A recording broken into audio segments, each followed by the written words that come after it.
And it turns out, folks, I think it turns out here that good old Judge Napolitano was right. Remember when he said that it was a British spy agency that had been digging into Trump and collusion in Russia, and he goes on Fox and announces it, and everybody says, "You're a nut, Judge. You just made it up. It isn't true." Fox suspends him for a while. He comes back, and after his suspension, he comes back and he keeps repeating it. And I'm saying, "What?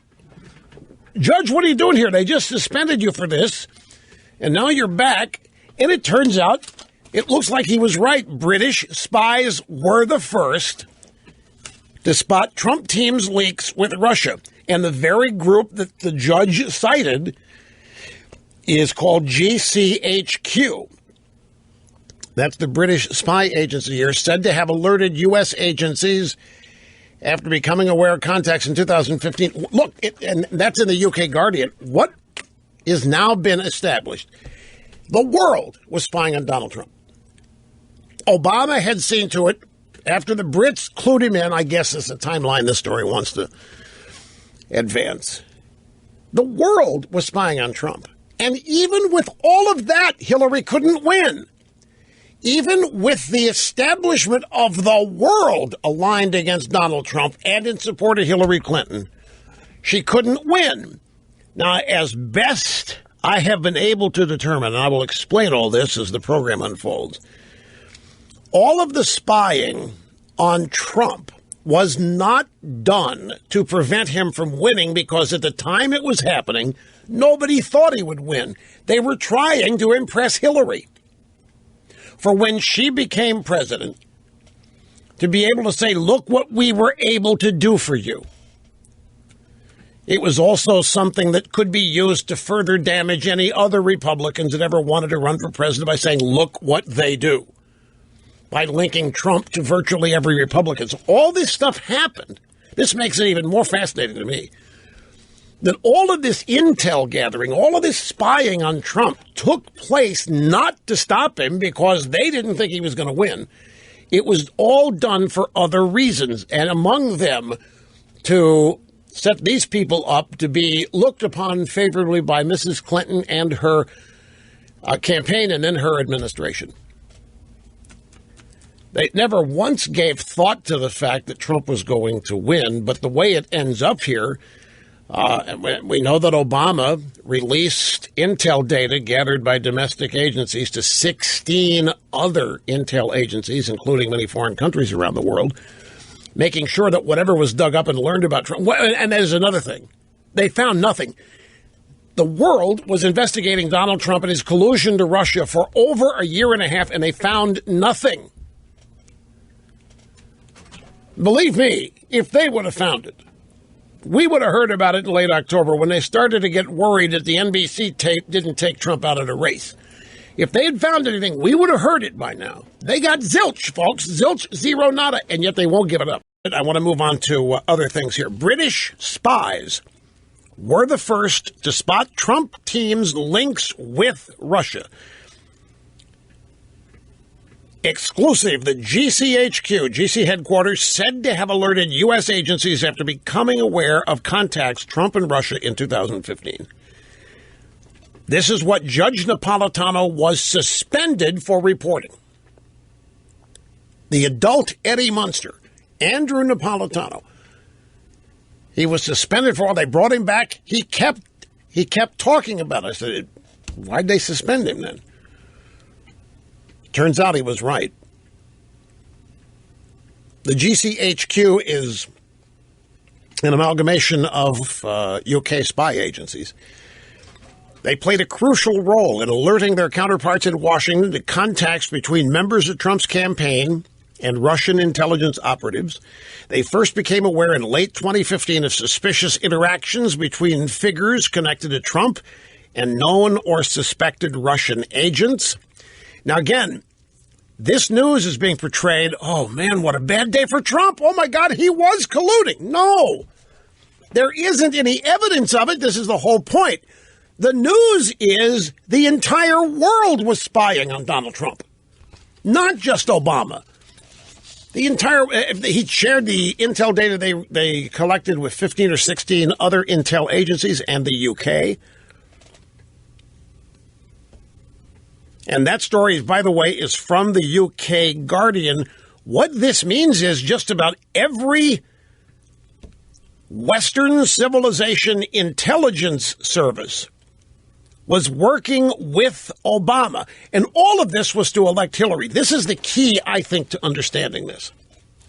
And despite all of this, despite the UK, the world, Obama, all of these people spying on Trump and desperately trying to find a disqualifying connection, despite all of this, despite the Access Hollywood NBC tape, despite Trump saying what he still won, still beat Hillary Clinton. They still failed to defeat Donald Trump. And the UK Guardian, of course, does not treat it as I just did. What they try to do is what the intel agencies and the deep state have been doing ever since the story began. They have been trying to make it look like there is something there when there isn't. Folks, for a year and a half, the world was spying on Donald Trump, the Western world. Now, we know that they had nothing on Trump, because if they had it, we'd know about it long before today. If they had something on Trump, they would have revealed it during the campaign.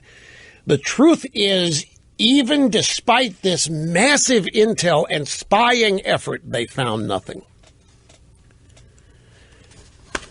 So, this now kind of raises a question. Because during the time they were spying on Trump, let's be honest about it. During the time, we know that Obama was spying now, that FISA application and warrant for Carter Page. Then Obama sharing the intel they were gathering with 16 other intel agents. Now the UK and their intel agencies have been involved. During this period of time, all of these people thought that Hillary Clinton was going to win. I think it's very important for the context of this to remember that during the entirety of the presidential campaign, during the Republican primaries, during the Republican debates, during the general campaign, there was never any doubt that Hillary Clinton was going to win. The doubt didn't begin to creep in until late October. But throughout the vast majority campaign, they all thought Hillary was in a landslide. They were acting like it. They believed it for a host of reasons. But even while they harbored that belief, they're spying on Trump. So why? If you're not worried that Trump is going to win, what are you doing here? And it's not because you're trying to gather intel in case he pulls off a surprise and wins, because you're not thinking he's going to win. It's not even a remote possibility that he's going to win. I'm talking about within the establishment, these intel guys, deep state people, not possible in their minds. Trump had he was a reprobate. He was a loon. Hillary was the voice of reason and experience and had the Democrat machine behind her and Clinton expertise. It was not even a possibility. And yet they're still doing all this spying. Why'd they think Hillary was going to win? Well, they believed the drive-by media. The drive-by media is as much responsible for the shock and dismay the Democrats felt as anybody else, because they ran the polling data, the fake polling data. They had Nate Silver out there guaranteeing Hillary 93% chance of winning. They ate it up. They believed it. They kept spying. The Russians had to also think that Hillary was going to win. And they wanted Hillary to win. You know what I think the hacking of the DNC computer network was? I think that was to get information to use against her as president I don't think they were hacking the DNC to undermine her campaign, because I don't think they even considered for a moment that she would lose. I think they hacked her computer network, the DNC computer, the GOP. They failed at that with the GOP, but they succeeded. Can you imagine what they would have been able to hold over Hillary Clinton with the news that Hillary had cheated against Crazy Bernie? Can you imagine what the Russians would have been able to do vis-a-vis Hillary with whatever it was they learned in Podesta's emails? That stuff ends up leaking out anyway. But I think it was collected for use after she became president.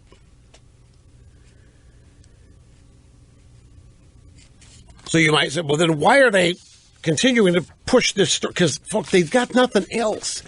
They don't have anything else to explain why she lost, except that.